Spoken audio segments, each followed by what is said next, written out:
บายดีพี่น้องมื้อนี้เมสาวเรามาเอาข้าวต้มก็แจกนั่งเลยแจกบ้านอาจารย์พี่น้องมื้อนี้น้ำมาพี่น้องน้ำมา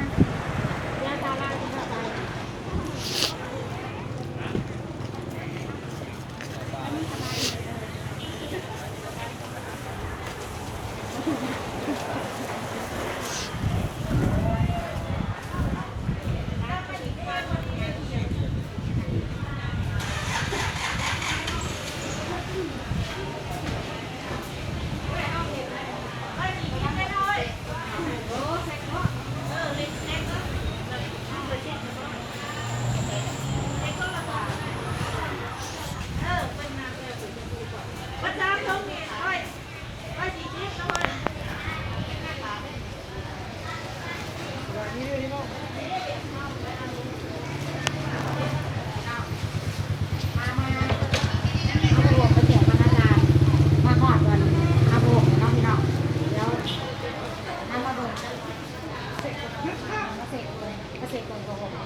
สบายดีพี่น้องเอ้ยกำลังเสกของผมซื้อก้อนนี่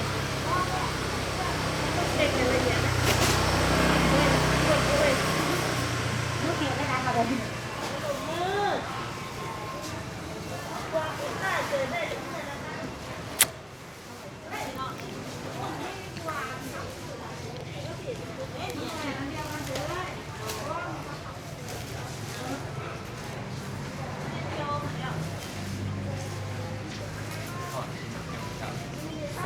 เฮ้ยเสียง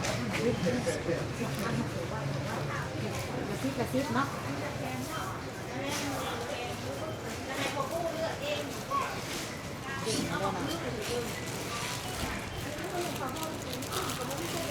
มาห้องได้ห้องไหนเอาเลยห้องไหน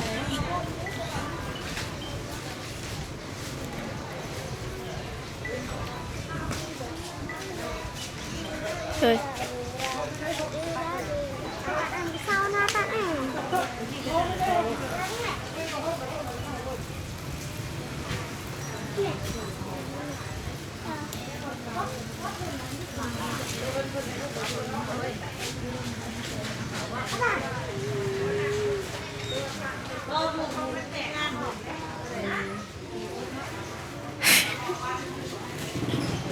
สาค่ะ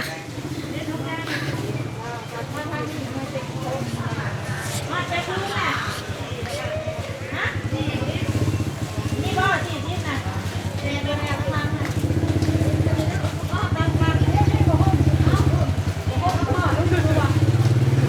อ้าวลูกดูกับบ้านเลยสวัสดีมาเลยแม่เจ้ามาจังหาหลอกไม่บ่ตั้งทันเนี่ยพวกอะไรก่อน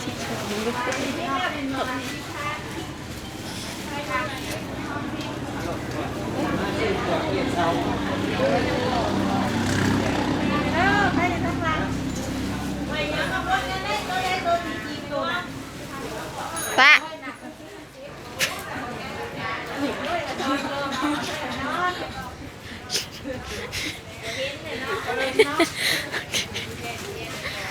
เอิ้นป้าก็บ่สะกิด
ถ่ายแล้วแต่ด่าได้มาพี่เนี่ย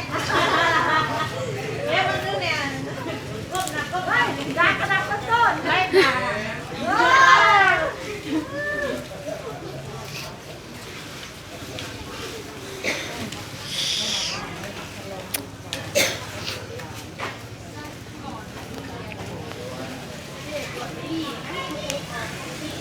คนน้ำจะรู้จักคน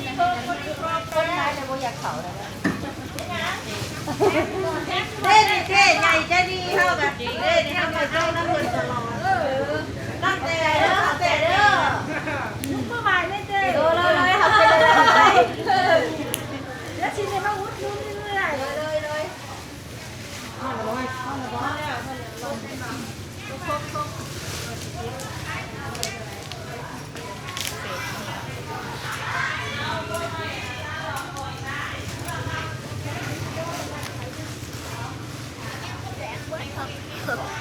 ก็นี่นะเนี่ยออกด้วยแล้วแบบอะไรผมเห็นทุกอย่างจะไม่ได้ใส่อยู่เรียวว่า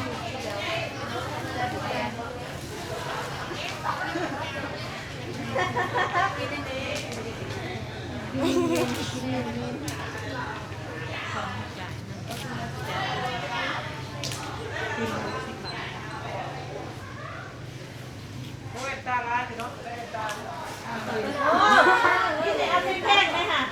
บอกว่าอย่าให้ตาเอาไว้จะคอหัก แถมยังเดียวนี่ แท็บพี่ถ้ามาแว่น เตรียมพี่ให้ก็ได้ หมดแก้มหมดทุกคนนะเลย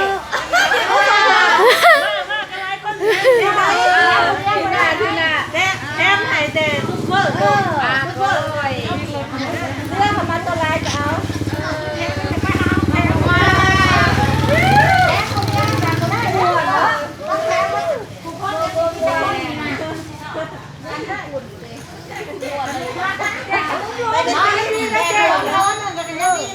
พอได้เสียเป็นตาอะไรเนาะแต่น้องโลหนึ่งยังดีเจ๊มั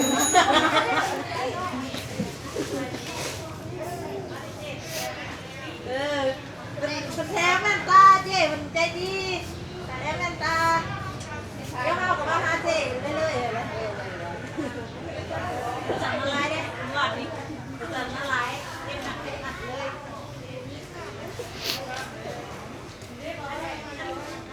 ช่องคุณอีเมลด้วยก่อนช่องอะไรบ้าง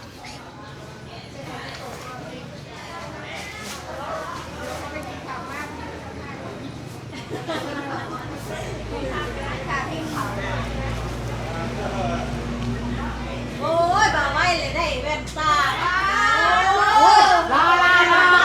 รอแล้ววันนี้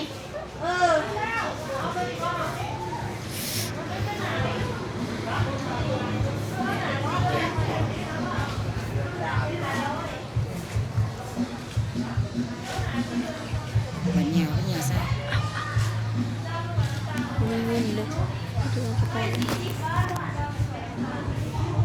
ลืมเอาเงินในดวงอะช่องคนกีบของนักตัวไม่ถึงปฏิบัติเลยบอก ว่าไว้มัน ลองเมตตา เดี๋ยว ไป พี่น้อง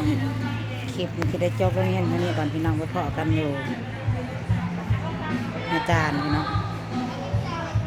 แต่ไปแจกของอยู่อาจารย์